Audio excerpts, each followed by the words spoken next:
in terms of supply chain issues, like, if anything, another positive is that chefs have had to become more creative. They can't just grab what used to be readily available. Today on Dirty Linen, we are heading across the country to Perth. We are talking to Chef Justin Wong, who is at Vinotto in Swanbourne. Justin, welcome to Dirty Linen. Thank you. Thank you for having me. It's great to have you here. It's been a while since we've been over to Perth, and I just want to give an initial shout out to Max Veenhausen, who gave me you. He dobbed you in, basically, Justin. I said, I need some cool Perth people to speak to, and he said, I should speak to you. So are we happy or sad about Max's dobbing you in? He threw me under the bus, did he? Pretty much, yeah. I don't know. I've got a couple of things on him, so we can no, very grateful, actually. So Max is a food journo. He's pretty up with what's happening all around the country, but definitely a Perth expert living over there. Justin, give us a little bit of insight into you and what you're doing. Tell us about Vinotto and what took you there. Vinotto is a new wine bar in Swanbourne, which for those over east is out in the not out in the burbs. It's on the train line, but it's not in the city, which is half of what led me there. Obviously, COVID in the last bit in Perth. You know, we've been pretty much safe for a long time, but yeah, the start of this year, the CBD has been hit so hard, and everyone's working from home, and yeah, all the venues in town have been doing it real tough. That was one of the things that led me there. In that I think everything, a small 55-seater venue in the suburb is kind of like, I think, what people are wanting at the moment. And we found that we've been open like 5 weeks and it's been gone gangbusters. Well, that's good to hear. And what kind of work have you been doing until now? I'm the accidental chef. I was 19 and I washed dishes as a part-time job at uni. And then I finished uni once and then I thought, oh, maybe I'll continue cooking. And I did that for a little bit. And then I thought, oh, but I know life does not hospital. So then I went back to uni and didn't do anything with the second one either. And then, I don't know, it was about like 28, 29, I realised, I've been working casuals for far too long. I should get serious about this. But yeah, in the last bit, I've done everything from Middle Eastern to Mediterranean to Italian food. Yeah, that's about it, really. I don't know. I don't think I can. Well, there was a chef once who. So basically, I did a journalism master's for my second stint, and I was doing that a little bit like at the same time as working casual in some restaurants. And one day, one chef said to me, he goes, "Juzzy, when are you going to realise you're a chef for life?" And yeah. Now I'm Z2 and have lower back issues, so I guess I'm a chef for life. I can't believe you've got a master's in journalism. I mean, should you be interviewing me? No, I'm not very good on the other side. I already figured that out. It took most of my 20s to figure that out. That's so interesting. And, of course, it is so interesting to hear you touch on the fact that COVID has sort of hit WA in 2022.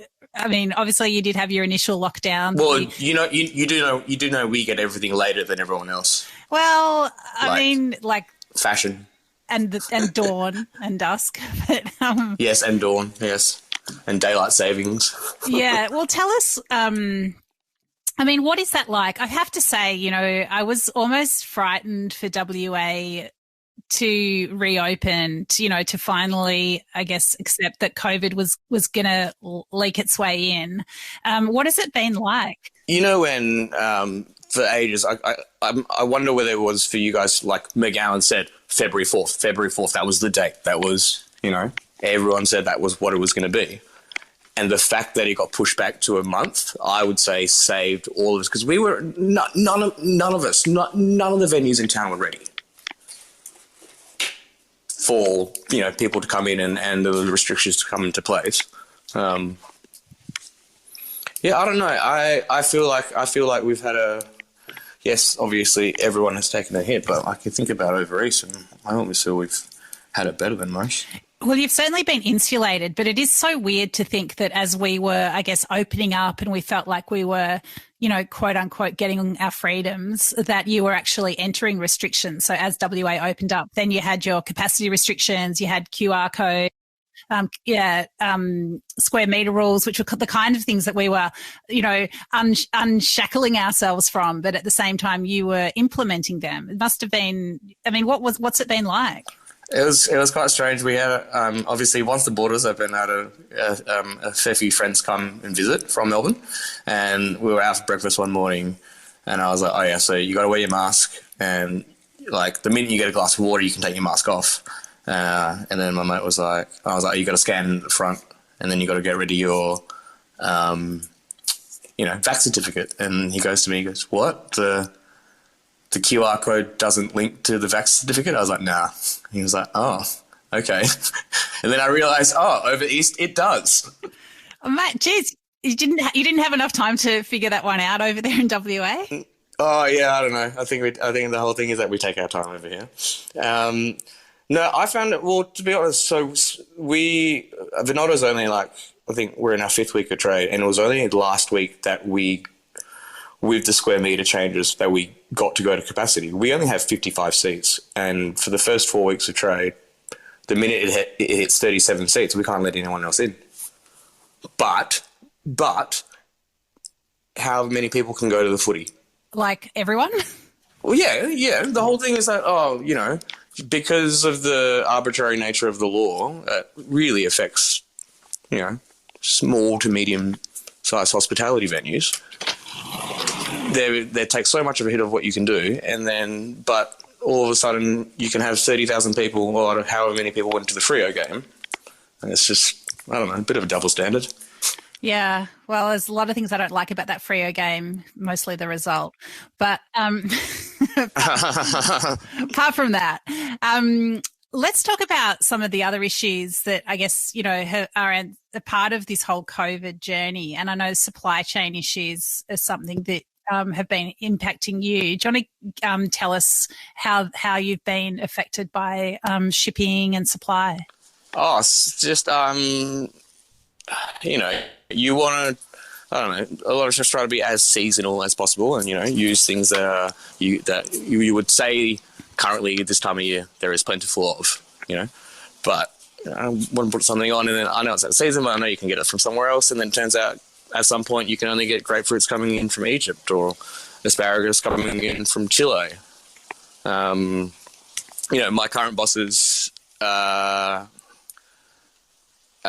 like 3 or 4 or have a roastery and 3 or 4 cafes, and they've been talking about how hard it is for green to get here from overseas, and then green to get to Australia from overseas, and then for that green to get over to Perth from interstate, and how and why people are like, it's going to be no surprise that the average price of a cup of coffee is going to go up by the end of the year. Like, it's just, you can't, there are certain things you can't not pass on to the final consumer. Yeah, I mean, so when you say green, you're talking about green coffee beans, which your people roast and to eventually turn into a cup of coffee. I mean, what do you think about these supply chain issues? I mean, apart from the fact of them, does it make you want to look more locally for ingredients? I mean, what does it what does it make you think about? Not just that. I almost think about, because it's what I find is when it finally gets to the consumer and the consumer can't understand why, and I think it's just a bit more education is required in terms of saying, well, actually, it's really hard to get certain things at the moment, like really, really hard. Not least that train track broke down, and that screwed everything. Yeah, Perth is pretty isolated. So, I mean, there was a week like no one could get eggs. Like, no one could get eggs. It was impossible to get eggs. It was crazy. I guess, if in so many different ways, people in all places have thought about the supply chain, in ways that have been unusual in the past. We're so used to abundance and everything being available all the time. I mean, do you see any any positives to this kind of disruption? Oh, positive, yeah. People, I think I've noticed, at least personally with friends of mine, like everyone's starting to grow more of their own veg. I think that can only be a positive. Yeah, absolutely. And what about prompting those kinds of conversations with customers, whether it's about the price of a cup of coffee or the fact that, you know, you don't have the grapefruit because you didn't want to get it from Egypt? Do you think that it's prompting those sorts of conversations? I think so. I'd like to think so. I hope as a result of this, there'd be a lot more discerning discussion over it, I reckon. Like as an example, like last year, every 2 weeks I'd go to one of the big Chinese shops in Northbridge to get all my like Southeast Asian ingredients, and I couldn't get Kewpie. They were sold out of Kewpie there, and then I went to another place and there was no Kewpie at all. And I had to buy Japanese mayonnaise that was made in Korea, and it just like I opened it and I was like, I don't know how I feel about this. I opened it, I had to add sugar syrup because it just didn't taste right. Yeah. I mean, I've had that myself, just, you know, buying food from the local supermarket, whether it's something like normally I'd buy a 300 ml container of something and I could only get it in 2 litres. And it just like you had to be really adaptable. But like, why didn't you just go, okay, fine, I'm just going to make my own Kewpie? Oh yeah. No, that's the story for another time. That's a whole podcast about why I have to use my own pasteurized eggs. Yeah, that's another story. What I was going to quickly say as well, though, like in terms of supply chain issues, like I don't know, it's almost like if anything, another positive is that, you know, chefs have had to become more creative. They can't just grab what they know is what used to be readily available. Yeah. What kinds of, I guess, thought processes or actions would chefs perhaps take? I don't know, just being more aware of, you know, having to be more malleable with your menu planning, I guess. Something that's not always seasonal can't really be seasonal. Like we had a real bad time about a month ago. Like the tomatoes came real late, and then because of that, the season was so short. I don't know. I found it particularly hard catching up with autumn here. I don't know, that's a bit of an obtuse statement, but in terms of, coming up with something that's going to reflect the season, right? But, you know, over East, did you guys have this whole, like, panic buying and no toilet paper in the shops? Yeah, so we've had that, and that's fine. Like, I can deal with that because I don't use much toilet paper. I don't think people in general should use that much toilet paper. I don't think you need to. But one day I went to the freezer and there were no frozen peas, and I was like, oh my God, the world is ending. We've all got the things that we think are, top of the list of importance. Yeah, I mean, that's top of my list. Do you think that's mostly supply chain or mostly weather or what? Definitely that train track breaking down. That screwed us over. What did that feel like? I mean, I guess there's still air transport, but as so much stuff is freighted across by rail, did it feel? I don't know. I think I would have felt a bit end times, like a bit apocalyptic. Yeah, little. Have you ever watched Doomsday Preppers? Yeah. Yeah, it felt a little like that. Like we were scrambling. Like, you know. You have mates around town and you're like, oh, I know they've got a big dry store. Oh, I know they're sitting on like 8 kilos of almonds. Come on, man. Just like throw me a bone. Yeah. Connect me with those almonds.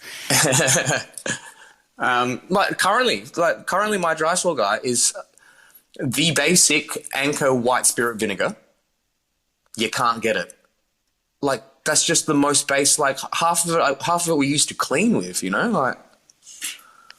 I'm having to go to the IGA and get apple cider vinegar because it's gluten-free. Like, it's insane. Yeah, it's really so interesting. And I mean, honestly, I know it's a hassle, but I can't help but think that it's a good thing that people have to be more thoughtful about ingredients that they use, about any products, including toilet paper, because, maybe we were all using too much and we should be thinking about it. Well, that's the thing.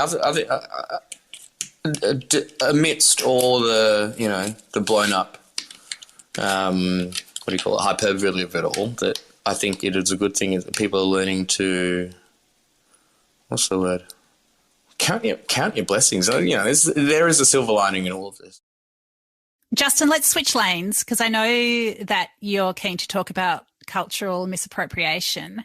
I mean, when I say those words, how do you define them? What do you think cultural misappropriation in the food world actually is? I think my experience is quite. I don't know. I've got a particular view only because, you know, I'm what you call a banana. Do you know what a banana is? You tell me. Yellow on the outside, white on the inside.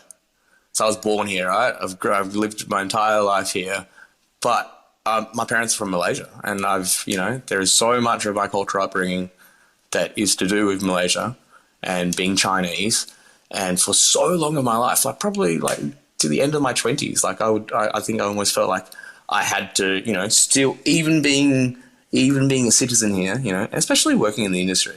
I think our industry is quite telling with all of this, but that I still felt that I had to assimilate.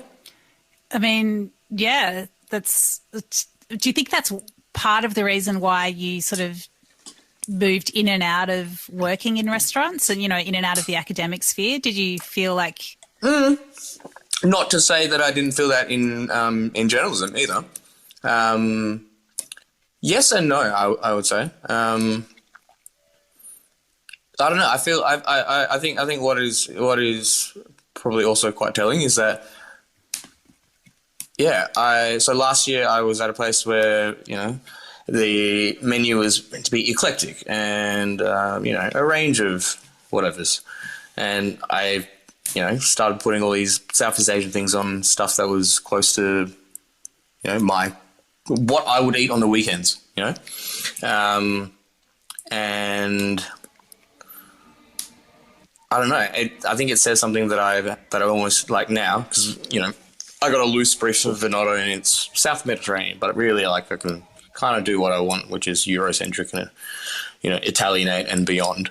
But why is it that I feel more comfortable doing that or cooking something from the Levant than, you know, stuff from Malaysia and Singapore or Thailand? Well, what do you think it is? You know, okay, I had a discussion with a chef mate the other day. Do you know, I think it's, you know, political economy studies or whatever, they talk about the global north and the global south. Yeah.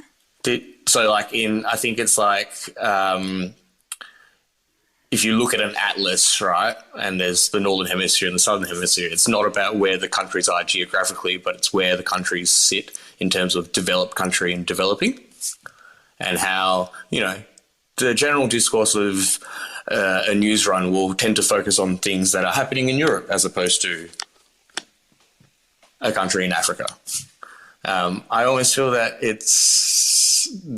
that still exists to this day in our industry. So it's that idea that French cuisine or, you know, European cuisine is at the pinnacle, and then it can be the most expensive, it's the most revered, it's the most Michelin stars, it's the most hats, and then you know, ravioli is allowed to be more expensive than dumplings, for example. Is it all this kind of stuff? Exactly. That's exactly. I've had this chat so many times. It's like, what is the difference between a wonton to a shulong bao to then you go to a ravioli or a pierogi, or, you know, there are so many things that people eat that are ubiquitous around the world. Everyone has their own version of it, you know, meat on a stick. Like, at the end of the day, all right, is it? And this is what I'm saying. Like, I do feel that depending on which way you go in terms of cooking a particular cuisine, the conversation changes. I worked at a place where I had to redo the function menu, right? And so the first thing I did was take off one or two of the 8 items that existed that were crumbed in panko and put in the deep fryer. Not least, you know, every function has however many gluten-free and celiacs. And so I send this draft through of a menu, and on this menu I have taken off the arancini. And then it comes up in a meeting later, and the boss goes, well, mate, if you don't want to make an arancini, surely there's some sort of deep-fried Asian rice ball you can do. Verbatim, this is what I got told. I lost my shit. Like, I actually, like, you know, I've always tried to be cool, calm, collected in those kind of situations. And I just turned right back and I was like, look, to be perfectly honest, man, I've been doing this 10 years and I think that's probably the most offensive thing I've ever heard. To which I got told, I'm offended that you could take it in that way. They were offended that I could react like that. So I said, that's the grace of white privilege, and walked out. I kept the job because I got a few groveling emails apologizing. Oh, that was not my intention. Oh, that was, you know, but yeah, that for me is like, was a seminal moment for me in the last couple of years. Like, just the fact that I had to, I took it, so do you know there's many types of laksa? Yeah. Yeah, and there's certain laksas that don't. So there's a laksa that exists that comes from Penang. It's called Assam laksa. It's got no coconut milk. It's got no it's got no prawns. It's got shrimp, obviously, but it's all about the tamarind. It's like a fish and tamarind broth, and you get it, and it is like in the eye of the beholder, I think it's gorgeous, but you know, ostensibly it is a dirty hot mess. But why did I feel that I had to take this dish that I love the flavour profile of, that all I wanted was people to eat this flavour profile? Why did I think that I had to make it look prettier to appeal to a wide audience? Because of where I worked and the offering that we put out. Yeah, well, I've eaten an Assam laksa like on the street in Penang, and it's very sour and it's pretty funky, and you know, you really know you're eating it. It doesn't pull any punches. But I suppose is what you're saying, that there's this kind of internalized censorship where you feel like you can't. Yeah, 100%. Why did I feel that? Oh, I can't have all the oily bits of fish in the gravy. It has to be nice and strained and passed. And I'll loosen it up with a little bit of butter, and then I'll just put it on a nice fillet of fish. Like, why did I feel like I had to do that? Well, can you answer that? No, I don't think I can. It sat with me for a little while, and I don't know. Because it's one of the, it's like, at the end of the day, it's one of my favourite things to eat and it has been since I've been a child. Like, it means so much to me. And then I almost felt like a little bit of guilt. Like, why did I have to do that? Yeah, well, I suppose, in the situation you're in now, for example, I mean, you're working for other people. They've got a vision that I guess you're working with them to try to fulfill. Do you feel like you've got freedom to express yourself and try out some of these ideas in the current environment at Vinotto? Totally. I actually... Yeah, like, okay, so it's a very small space. Like I said, we've only got 55 seats, and the kitchen is actually just like a tiny corner of the bar. I've got a cool room out the back, but every time I go out to get something, people think I have a prep kitchen there. I'm like, nah, this is all I got. I got a domestic range hood. This is all I got. Can't turn on the hibachi during service because it gets too hot. But like I said, everything. I think in the last couple of years, I've become a lot more circumspect about things, and I think it involves the word. The operative word is Tetris. I've had to do a lot of Tetrising, but I think that can only make you more, what's the word? Malleable, creative, and allows you to think more about contingency plans. Because if you really want it to make something work, you can make it work. So what's a dish or two that you're really proud of making in this Tetris kitchen of yours? Okay, so I don't have an oven. Like I don't have a domestic oven. So I've got like do you know an uni pizza oven, like one of those portable ones? Yeah, so I've got one of those that's hooked up to the gas line. But like even on low, it hits 325 degrees. And it's like, fuck, you can't I can't roast almonds. I can't make breadcrumbs. I can't braise anything really. The first time I turned it on, I burnt my fringe off. Caitlin turned around, my VM. She goes, "What the hell is that smell?" And I was just holding my hair. Yeah. But I do. So I have this flatbread. Well, it's originally a pizza dough, and I've taken it with me like the last 4 places that I've been, and just keep on like altering the hydration content for like depending on what I'm cooking it with. The last place I had a charcoal grill, so and then coming here to this pizza oven, I brought it up by another 10%, I think. But like I said, 325 degrees is what it reads when it's on low, and this little flatbread, I put it underneath the oven to prove for about 10 minutes, and it's like exactly where I want. And then I roll it out on the pizza stone, and it's at the very right corner of the least hottest part of the oven, and it's just there rotating for like 3 minutes so it doesn't burn. And do you put anything on it? Like, yeah, I serve it with a saffron labneh, and it looks like a soft serve cone. Yeah. I've always had a thing for flatbread. I'll always have flatbread on. But then also something for the gluten-free. Yeah. So tell us about one more dish. What else have I been doing in this oven? I made a mussel aioli. And so I get 2 kilos of mussels. Well, I get my chef Elijah to pop 2 kilos of mussels and then like painstakingly clean them all. And then I blitz them. And then I work into an aioli, and it's kind of tasty. I put it with chips. I really resisted on putting chips on, but the owners were like, "Bro, chips are going to sell." I was like, "Yeah, I know chips are going to sell. Fine, I'll put chips on." But then I was like, if I put chips on, I want to make a nice dip. And I think I succeeded. Nice. Well, it sounds great. It sounds like a really interesting place to explore some of the ideas that you're grappling with, and just really bring the joy to Perth. Justin, it's been fantastic to spend half an hour in your brain hearing about what you're up to and how things are over there. But thanks so much for chatting with us today on Dirty Linen. Really appreciate it. Oh, thank you so much. It was lovely to meet you and lovely to chat. This is Dirty Linen, and I'm Dani Valent.